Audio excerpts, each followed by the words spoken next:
They ignited on the roof. Crocus, the concert hall, was the location of the explosion. They ignited on the roof. Fire. Seems like everyone prepared for the attack except the Russian intelligence services themselves. So this is extremely questionable and gives rise to a great deal of suspicion and uncertainty. Hey friends, I'm Lena Kurbanova, and you're on my YouTube channel, Kurbanova Life.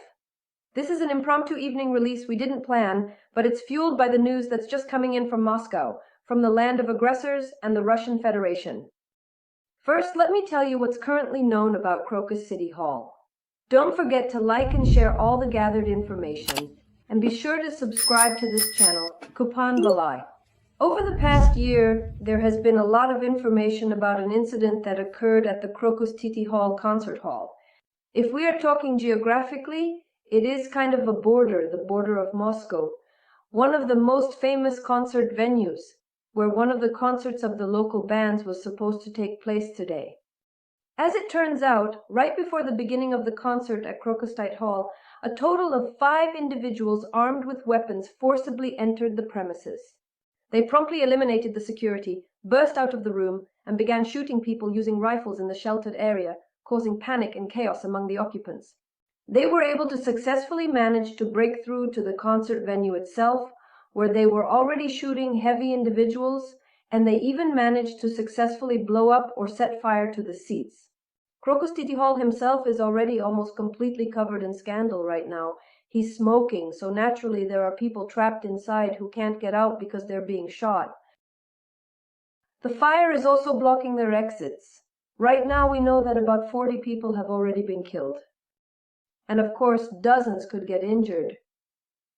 Well, the exact number of how many blocked Russians are staying in the territory of Crocus Hall City is simply unknown.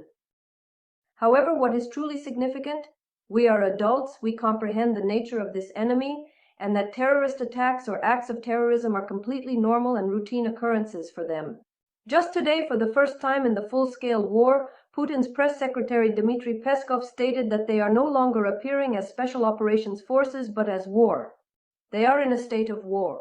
Alongside this, in the present time, where an increasing amount of information is emerging about the document that has already been prepared on additional mobilization to the armed forces of the Russian Federation. It's called a number just shy of 300,000. You always need motivation. You always need to explain why the operation, which was supposed to last a few weeks and end with the capture of Ukraine, Kiev, the fall of our government and our army, ended up being a war that lasted over 2 years. And separately, I remind you that during the presidential elections in the territory of the Russian Federation, the state embassies warned that there is information coming to them that terrorist attacks are being prepared on the territory of Russia. They were actively urging their allies to leave the borders of Russia so as not to become victims. Is this just a fling, or are these different stories? I doubt it. We know very well that Russia has had its time, or rather Putin and his entire regime have resorted to various terrorist acts in order to maintain their rule. Before the start of the First Chechen War, it was like that during Nordost, and not only. Killing their own, such acts of terror, it's always the Kremlin and the FSB's signature move. At the moment, it is known that there is already a large number of special forces, OMON, Rosguardia, absolutely everyone around the round-the-clock hill. But how can you imagine that a country that almost every day catches some agents from Kiev, agents of Western intelligence, could simply miss the fact that 5 criminal individuals armed to the teeth decided to come and break into a place where a large crowd of people gathers on this very evening? The real footage, of course, is absolutely terrifying. We are not Russians, so the wickedness in the situation is never ending. And to say that we like how they shoot unarmed people is just impossible, just because they're unarmed. That's exactly why we know all too well what it's like when an aggressor attacks people who don't expect it. But those who are 100% behind this, Moscow, Putin, and the Kremlin, have almost no doubts. You'll see, literally tomorrow we'll wake up together and they'll tell me it was the RDK, the Legion of Freedom of Russia, it was the GRU, the SBU, or someone from those who currently represent the interests of Kiev. And we know, we never mess with civilians, you know. Our goal is military targets, Russian army. Every Russian soldier, and naturally Putin and all those who have the blood of innocent Ukrainians on their hands up until the present time. We collect all info, track it, but traditionally, instead of keeping your hand on the remote, I encourage you to click on Kurbanova in Telegram. Although the FSB guys started messing with the speed, and at the moment Telegram is working suspiciously, not as it should tomorrow.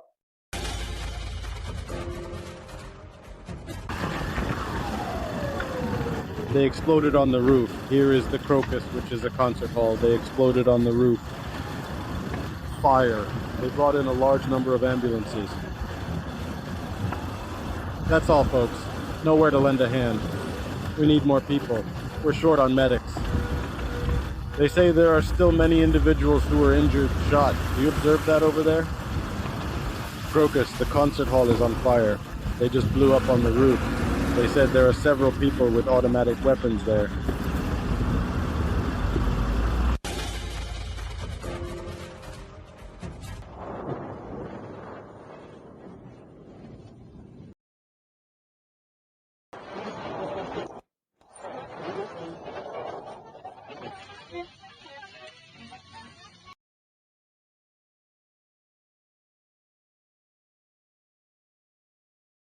Guys, you don't understand what I'm saying.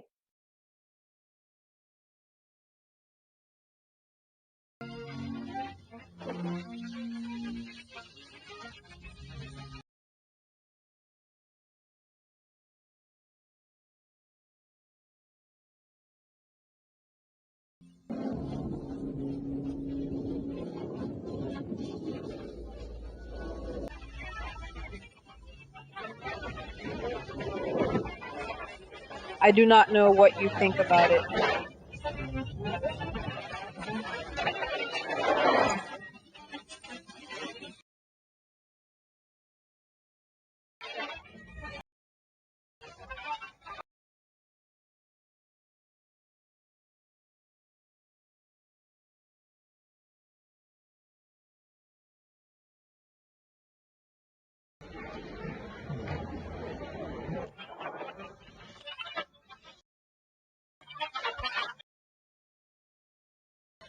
They're shooting.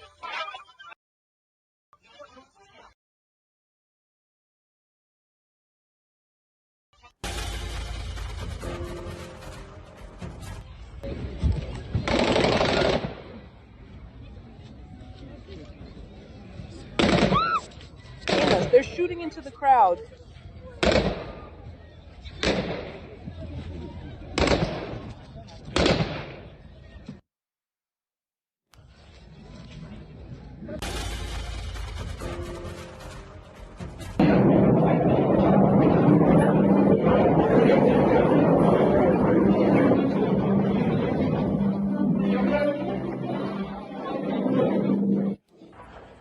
Shh, shh, shh, shh. Oh, you mischievous little thief. Cease, cease, cease, cease.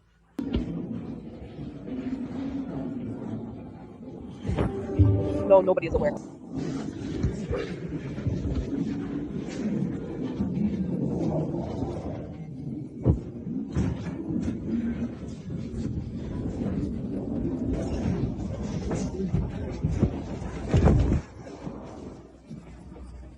Yes, that's correct. I agree. I concur. I acknowledge and affirm. I can confirm. I am in accordance. I support and endorse. I validate and endorse. I confirm and validate. I am in agreement. Igor Dakota.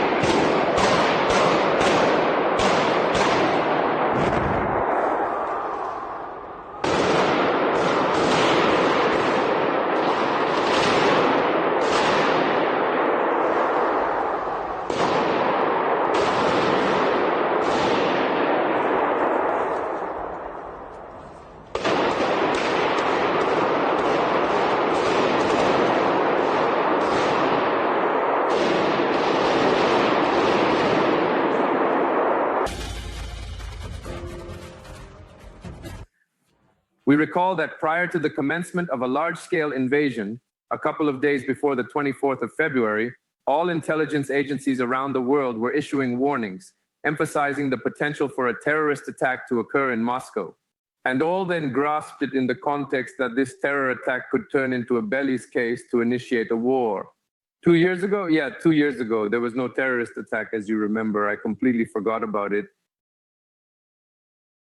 Yeah, there was this warning, and we were really freaking out at the time, thinking that this terrorist attack would be such a big deal, but the attack never happened. And just a week ago, all of the intelligence agencies and diplomats from around the world issued warnings and advised their citizens against traveling to Moscow due to an anticipated terrorist attack in the city. Again, second time, this time terrorist attack. All world's intel agencies knew, warned, so like global awareness of it. Russian intelligence agencies, Russian politicians did not provide any warning about it, which is also very interesting. And once again, there is an obvious political pretext that can be utilized in this situation. It is a general mobilization effort. So in the event that we determine today that these terrorists were a specific type of, for instance, individuals originating from Ukraine, and we perceive it as the simplest explanation possible, as we lack a significant wave of Islamic terrorism currently. So if we find out that it was Ukrainians, then for me personally, all doubts will finally be dispelled. In the event that we discover information, the query is whether we can trust it and the manner in which we will interpret this data and the degree of dependability we should attribute to subsequent information. That is precisely what I am talking about. In the present context, I anticipate this to be some sort of pretext that ought to be utilized for a comprehensive invasion. And if the official Russian version is that it was some Ukrainians, then for me personally, there will be no more doubts that the Russian authorities themselves organized this terrorist attack. But that is definitely certain. I can already visualize scenes in which individuals carrying weapons casually stroll through the hall, specifically the Crocus City hall, and proceed to indiscriminately shoot unarmed individuals. No need for nods here anymore. This is a terrorist act in Moscow. You can definitely say that. These are a handful of terrifying events that are currently unfolding and causing alarm.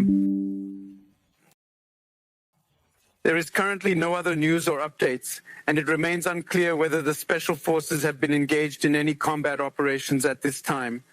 So, like those warnings that we were just discussing with Sergei Migdal, the ones that the American embassy started, they were warning about possible terrorist attacks, like a couple, 2 weeks ago, right?